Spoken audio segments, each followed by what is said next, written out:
हमारा टॉपिक है Ruby laser.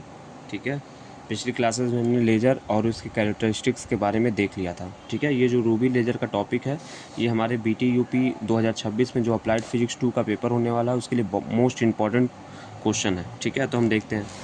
तो देखो इसमें हमको क्या देखना है, इसमें हमको रूबी लेजर का कंस्ट्रक्शन और वर्किंग दोनों देखना है। ठीक है, तो देखो कंस्ट्रक्शन में क्या होता है, अगर किसी भी लेजर का हमको कंस्ट्रक्शन बताना है तो सबसे पहले हमको पता होना चाहिए उस लेजर में हम कौन सा एक्टिव मीडियम यूज़ कर रहे हैं, मतलब सक्रिय माध्यम कौन सा है।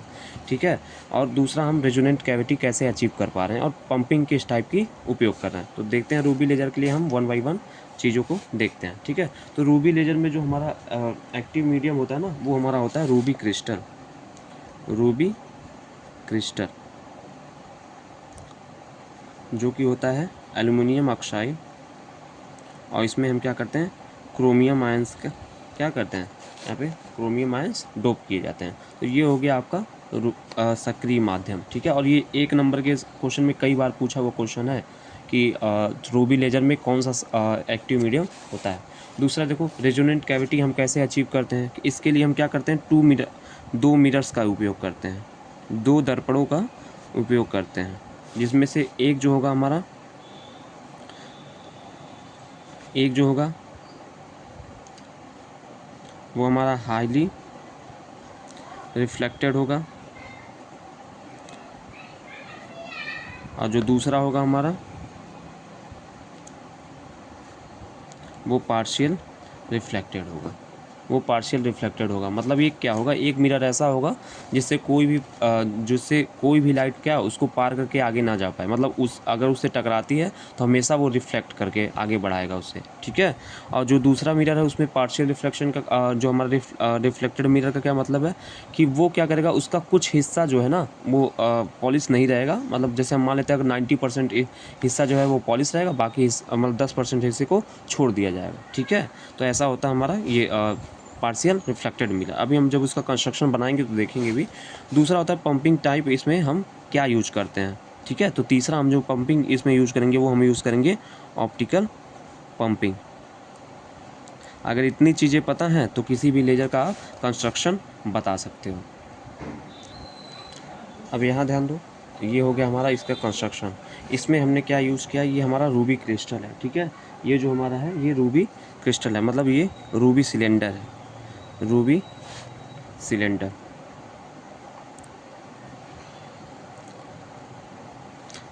दूसरी चीज़ हमको पंपिंग के लिए हमने यहाँ पे क्या यूज़ किया है, फ्लैश लैम्प, फ्लैश लैम्प। तीसरी, जैसे अब हमको क्या करना था, रेजोनेंट कैविटी अचीव करना था, उसके लिए हम 2 मिरर्स लगा रहे थे, तो एक तरफ का मिरर हम क्या कर लेंगे, फुल्ली रिफ्लेक्टेड कर देंगे, मतलब ये हमारा जो हो जाएगा वो हाईली रिफ्लेक्टेड मिरर हो जाएगा। ठीक है, और इधर वाले को हम क्या करेंगे, पार्शियल रिफ्लेक्टेड कर देंगे, मतलब कहीं पे थोड़ा बहुत जगह क्या होगा, छूटा रहेगा। इसको हम बोलते हैं पार्शियल रिफ्लेक्टेड मिरर। ठीक है, और फ्लैश लैम्प को जलाने के लिए हम क्या कर रहे हैं, पावर सप्लाई का यूज कर रहे हैं। ठीक है, अब देखो इसमें होता क्या है, मतलब इसके जो मतलब अगर हमको ये बताया जाए कि इसका कंस्ट्रक्शन क्या है, तो सबसे पहले एक रूबी सिलेंडर है। ठीक है, एक पतला सा रूबी सिलेंडर जिसमें हमने क्या किया, फ्लैश लैम्प लपेटा हुआ है। फ्लैश लैम्प क्या करेगा, ऑप्टिकल पंपिंग, मतलब वो क्या करेगा, लाइट ऑन करेगा। उसके बाद फिर क्या कर, लाइट ऑन कर रहा है जो कि पंपिंग में मदद करेगा। ठीक है, तो रूबी लेजर के जो हम मेन कंपोनेंट्स देखेंगे ना, तो इसमें हमारा क्या है, एक हमारा सिलेंड्रिकल रूबी रॉड है जो कि बेलनाकार रूबी रॉड है, एक हमारा फ्लैश लैम्प है, और 2 दर्पण है, 2 आपको मिरर्स दिख रहे होंगे। ठीक है, एक हमारा क्या है, हाईली रिफ्लेक्टेड है, दूसरा हमारा पार्शियल रिफ्लेक्टेड है। ठीक है, अब रूबी रॉड क्या है, उसमें एल्युमिनियम ऑक्साइड, और उसमें क्या करते हैं, एल्युमिनियम ऑक्साइड में क्रोमियम आयंस क्या करते हैं, मिला देते हैं। ठीक है, तो वो हमारा क्या बन जाता है, रूबी क्रिस्टल। ठीक है, अब देखो इसके वर्किंग पे आते हैं। ठीक है, तो इसका जो वर्किंग है वो कैसे होता है, इसके बारे में हम देख रहे हैं। देखो वर्किंग में अगर आप ध्यान दोगे तो इसमें क्या है, जब हम फ्लैश लैम्प को ऑन करेंगे, मतलब जब मान लो यहाँ से पावर सप्लाई से हम क्या कर रहे हैं, फ्लैश लैम्प को ऑन करेंगे, तो जो क्रोमियम आयंस है ना, जो क्रोमियम आयंस हैं, ये जो क्रोमियम आयंस एक्टिव मीडियम में दिख रहे हैं आपको, क्रोमियम आयंस क्या करेंगे, अब जो हमारा एनर्जी होगा उसको क्या करेंगे, अब्जॉर्व करके, मतलब अवशोषित करके, जो हमारा हाई एक्साइटेड स्टेट है उसमें, मतलब उच्च ऊर्जा स्तर में चले जाते हैं। कुछ टाइम बाद क्या होता है, फिर वो अपने मेटा स्टेबल स्टेट में आ जाते हैं, ठीक है।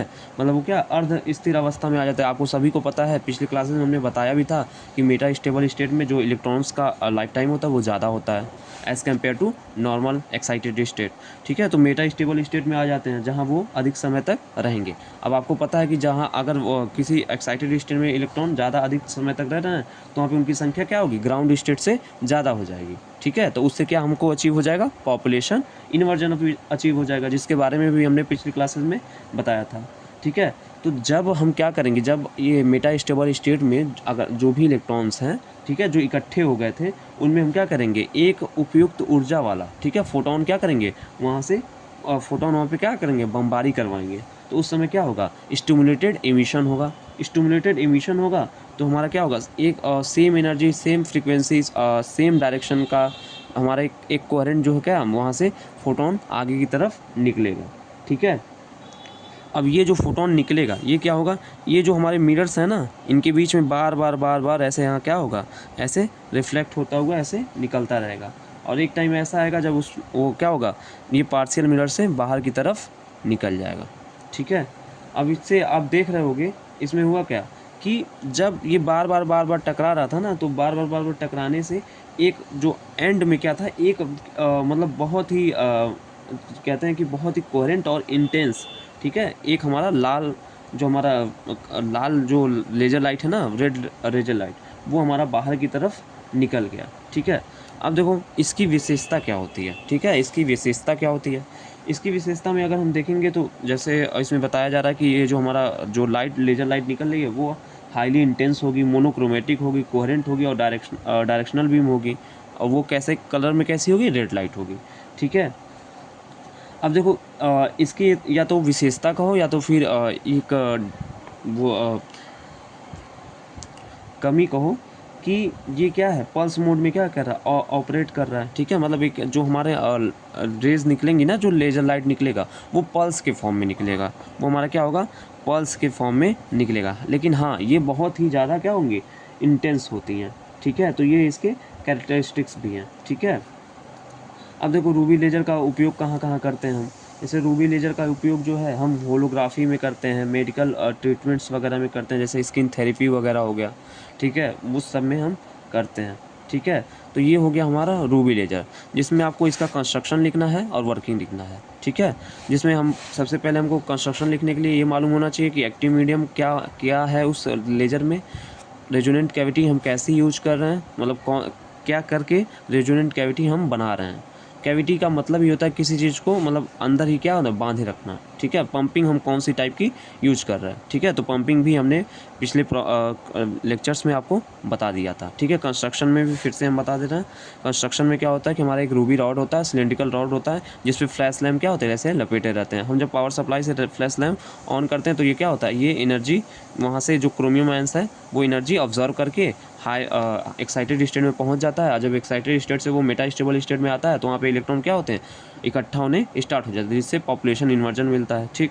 अब यहाँ पे देखो पॉपुलेशन इन्वर्जन के कारण जब हमारा क्या होगा, एक उपयुक्त फोटोन जो है इससे टकराएगा तो यहाँ से क्या होगा, वो हमारा सेम एनर्जी का फोटोन वो भी रिलीज करेगा और सेम डायरेक्शन में वहाँ पे निकलेगा, जिससे क्या होगा, हमारा जो यहाँ से फोटोन निकला, अब ये दोनों मिरर जो हमने रेजोनेंट कैविटी लगाई है यहाँ पे, वहाँ से बार बार टकरा रहा है। और टकराने के बाद मतलब वो क्या होगा, एक टाइम पे जब ये निकलेगा बाहर तो ये क्या होगा, पल्स के फॉर्म में ये क्या होगा, लाइट निकलेगी और ये क्या होगी, लेज़र लाइट रेड की होगी, ठीक है। ये पल्स के फॉर्म में रेड लेज़र लाइट होगी, ठीक है। तो ये हो गया हमारा रूबी लेज़र।